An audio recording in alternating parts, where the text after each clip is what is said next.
Greetings, fellow mathematicians! We're going to go over everything that you need to know about the derivatives of the 6 trig functions. In the first part, we'll go over some basic notation, the 6 derivative formulas, along with some ways to remember them. And in the second part, we'll go through short proofs or derivations of where some of these derivative formulas come from. Now let's start with something that's incredibly important for everyone to realize when you write down these derivative formulas. You might already know these, but in order for them to be true or valid, x must be interpreted as an angle in radians, not degrees. So in other words, if x is in degrees, these derivative formulas are not true. So that's the first important thing. X must be in radians. So always keep that in mind. All right, now some of the other things which are good to point out once you get into trig functions and their derivatives in a Calculus 1 course, just some basic notation. When we write sine x, we read this as sine of x, where x is the input to the sine function. Very common mistake is to interpret that sine x when we write it as sine times x, which is not true. Again, the notation here is function notation. X is inside of the sine function. All right, now with that out of the way, that's another source of common errors. Just make sure you're comfortable also with the power notation for trig functions. When we write something like this, sine to the nth power of x, we really mean this as sine of x, and then all of that is raised to the nth power. So just be careful and aware of that because we're going to be using that notation with these derivatives. All right, that's all very basic, so just make sure you're comfortable with that. Let's go ahead and get to now these 6 trig functions and their derivatives. Now, there's 6 trig functions in total, but I always like to remind my students that there's really only 2, sine and cosine. So of all these 6 trig functions and their derivatives, the derivative of sine and the derivative of cosine are the most important ones. If you know or memorize those 2, you get the other 4 for free with the quotient rule. And we're going to go through that in the second part. Now just a brief explanation of where these 2 derivatives come from.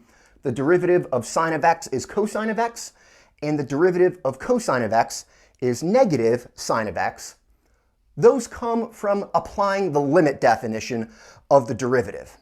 Now it's not hard, but it's just really tedious because you have to use the sum of angle formulas for the trig functions with the limit definition. And it gets really tedious. We're going to have that link down below in the description to a video on that.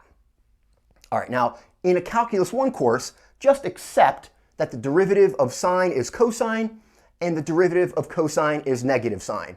Again, the limit definition will get you to there, but we're going to skip that. Now, with those 2 derivatives, all of the other 4 trig functions, you can differentiate them and get these derivative formulas by using these 4 basic identities.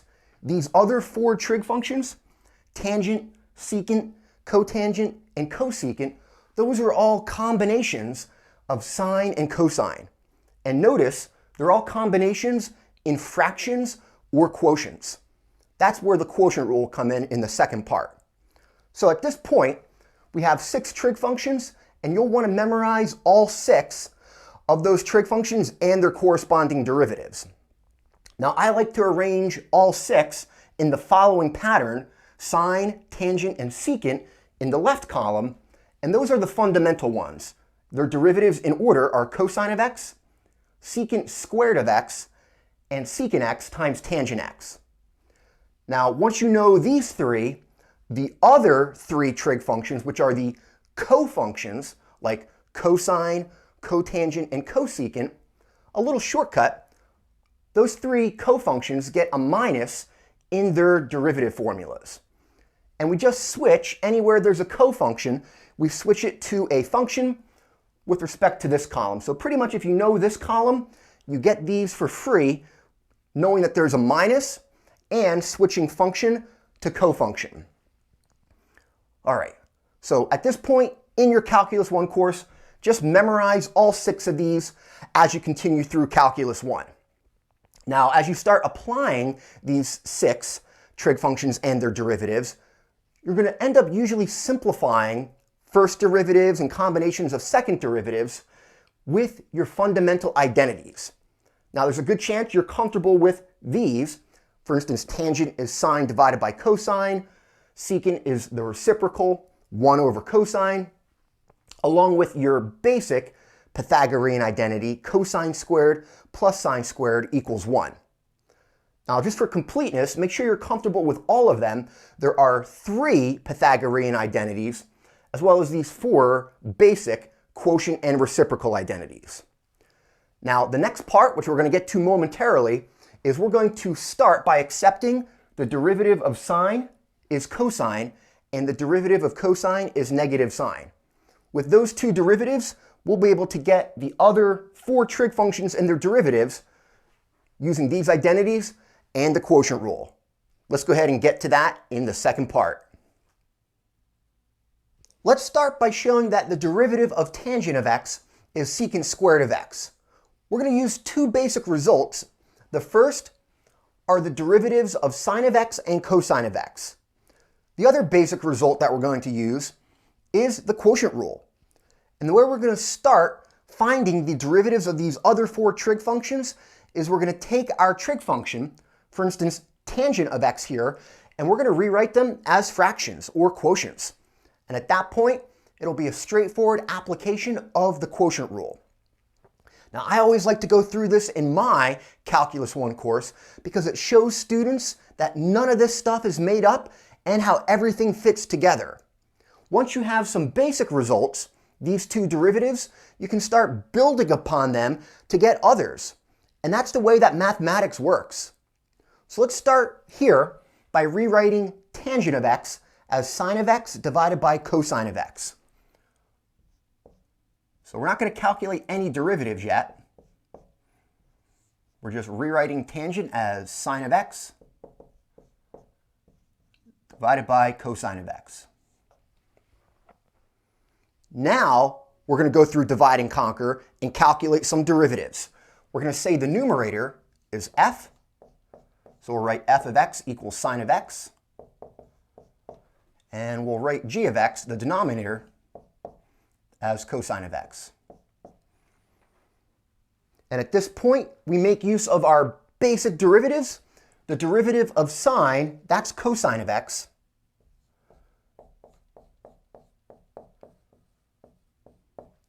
And the derivative of cosine of x is negative sine of x.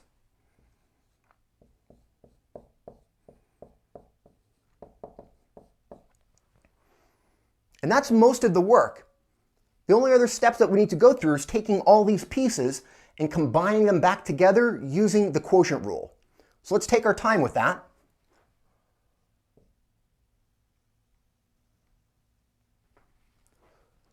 Now, there's going to be a lot of places that simple errors can be made, so let's try not to simplify too much as we go. We'll get to that after we write down the basic form here. So the first part for the quotient rule says we have f prime times g, so cosine of x times cosine of x. You might be comfortable rewriting that using your power notation as cosine squared of x, but we're not going to do that yet. All right, that's your first part for the quotient rule, f prime times g. The other part is we have a minus, and now it's f times g prime, so sine of x times, inside a set of parentheses, negative sine of x.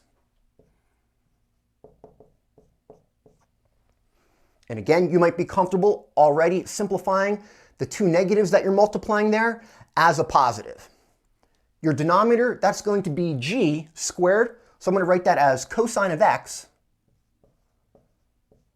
squared. Now we can start to simplify this. We're going to write the first term in the numerator as cosine squared of x.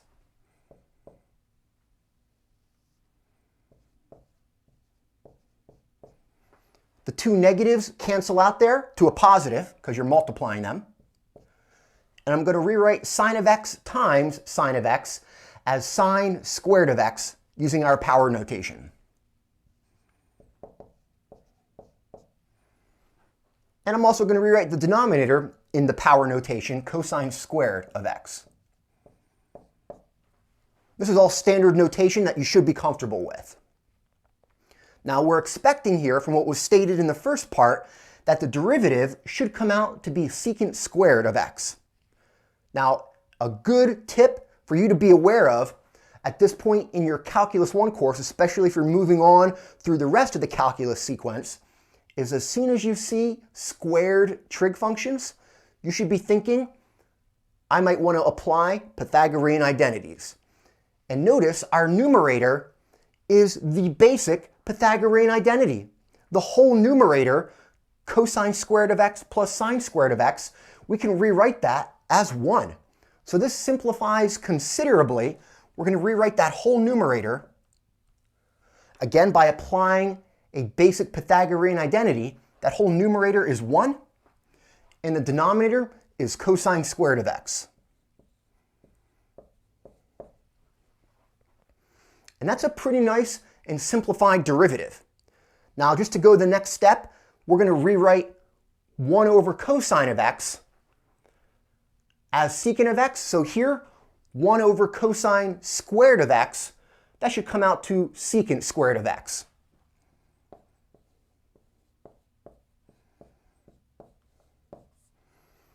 And there we go.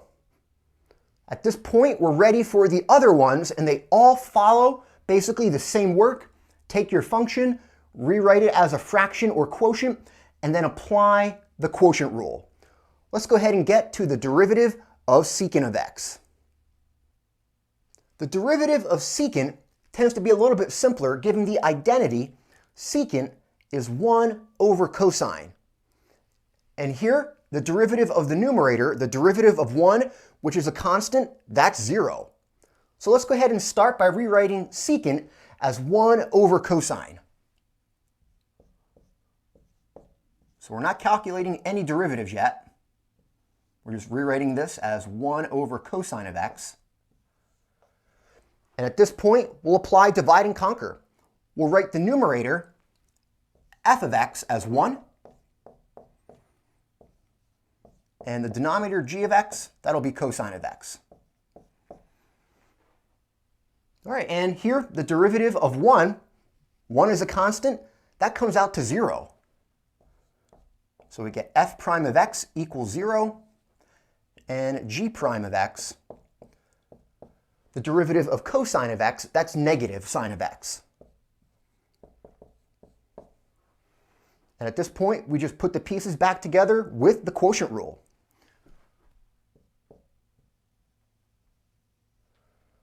All right, your first part is f prime times g, which that's just 0, but I'm going to write it as 0 times g, 0 times cosine of x. The quotient rule gives us a minus between the terms. And the next part is now f times g prime. So 1 times negative sine of x. All right, and that's all over g squared, so cosine of x squared. All right, and this simplifies very nicely. Due to the derivative of 1 being 0, we can just rewrite this whole numerator. The two negatives cancel out, and we get in the numerator sine of x. And the denominator is just cosine squared of x. And that's a fairly simple looking derivative, but to get the standard version, let's go ahead and split this fraction up. I'm going to rewrite this as 1 over cosine of x times sine of x over cosine of x. Notice if we multiply backwards here, cosine of x times cosine of x gives you cosine squared of x. We're just splitting this fraction apart, and now we apply our basic identities to get the standard version for the derivative of secant of x. We're going to rewrite 1 over cosine of x as secant of x And sine divided by cosine, that's tangent. And we get the derivative that we expected. The derivative of secant of x is secant x times tangent of x. And there we go. Next up, the derivative of cotangent. The work here is very similar to how we found the derivative for tangent, just with the numerator and denominator flipped. We're going to use the identity cotangent as cosine divided by sine. So let's start by rewriting our function. And the rest of the work is pretty much the same. We'll rewrite cotangent of x as cosine of x divided by sine of x. And again, a straightforward application of divide and conquer. So we're going to write f of x now as cosine of x, and the denominator g of x as sine of x. All right, same derivatives, just switched again. F prime, the derivative of cosine of x, that's going to be negative sine of x. And the derivative of g, the derivative of sine of x, that's cosine of x.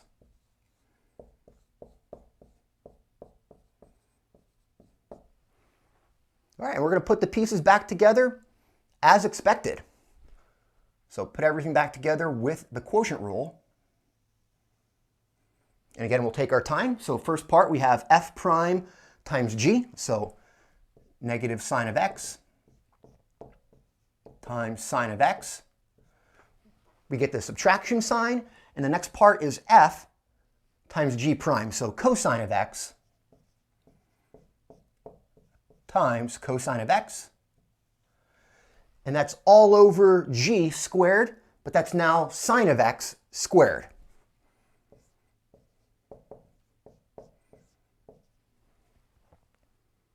All right, now we're going to simplify using power notation. We're going to write the first term as negative sine squared of x, and the next part as minus cosine squared of x. And the denominator, we'll write that as sine squared of x. All right, now the numerator is close to being the Pythagorean identity, but we have negatives in there. Well, we can get around that. We're just going to factor out -1 from the numerator. So we'll write the numerator as a factor of -1 pulled out front, and then inside the parentheses, sine squared of x, now plus cosine squared of x. And that's all over sine squared of x. And we know what to do from here. We're going to replace that with the Pythagorean identity. So our numerator simplifies to -1 over sine squared of x. And here, the last step to get the form that we're looking for the answer for the derivative of cotangent of x. We have a negative, which is what we expected. And we're just going to rewrite 1 over sine squared. We're going to use this basic identity. 1 over sine of x is cosecant of x. And if we square that, we're going to rewrite 1 over sine squared as cosecant squared. So we get our answer here as negative cosecant squared of x, which is what we expect. All right, we're going to get to next, the last one, the derivative of cosecant of x. For our last derivative, the work is almost identical to how we found the derivative for secant of x. We're going to start by rewriting cosecant as 1 over sine. So step 1, we're going to rewrite as a fraction or quotient. Cosecant is 1 over sine. Next, we're going to apply divide and conquer. We're going to call the numerator f of x, that'll be 1. The denominator g of x, that'll be sine of x. calculate your individual derivatives, f prime is again 0, and g prime, the derivative of sine, that's cosine. And now we just put everything back together. So if we put everything into the formula for the quotient rule, we have f prime times g, so 0 times sine of x. We have minus f times g prime, so minus 1 times cosine of x, and that's all over g squared. So sine of x squared, and from here we just simplify. We can rewrite our numerator as negative cosine of x and the denominator as sine squared of x. And we're going to split this apart like we did before. I'm going to pull the negative out front. I'm going to keep one factor of sine in the denominator under 1. So we'll write this as minus, and then 1 over sine of x. And we'll pull the numerator over the other factor of sine in the denominator. So cosine of x over sine of x. And from there, we just recognize 1 over sine of x, that's cosecant of x, and cosine divided by sine, that's cotangent. So if we just write this down, we have negative cosecant x times cotangent x. And that is the derivative that we expected. All right, there we go. We went through all 4 of these other trig functions and seeing where their derivatives come from. Basically, the short answer, it comes from these 2 derivatives and the quotient rule. Now, you'll probably never be asked in your Calculus 1 course to reproduce this work, but you at least now see where they come from. Moving forward, just make sure you know all 6 trig functions and their derivatives so you can be successful in your Calculus 1 course. Hope you enjoyed the video. If you did, support the channel, like and subscribe.